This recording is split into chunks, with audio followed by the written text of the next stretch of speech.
আসসালামু আলাইকুম, আমি সাগর বাংলাদেশে। আশা করছি আপনারা ভালো আছেন। এই যে আমি আছি শ্রীমঙ্গল চা বাগানে। এই যে দেখেন চা বাগানের দৃশ্য।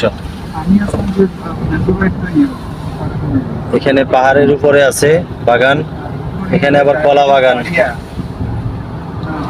ওই যে পাহাড়টার উপরে চা পাতা। কত সুন্দর রাস্তা দেখেন, শ্রীমঙ্গল চা বাগান।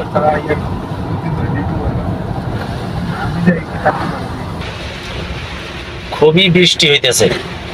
এই যে বৃষ্টির মধ্যে একটু দেখাইতেছি আবার, এই যে চা পাতা বাগান, এই যে চা বাগান, এই যে চা বাগান, এটা পুরোটাই চা বাগান। প্রচুর বৃষ্টি হইতেছে।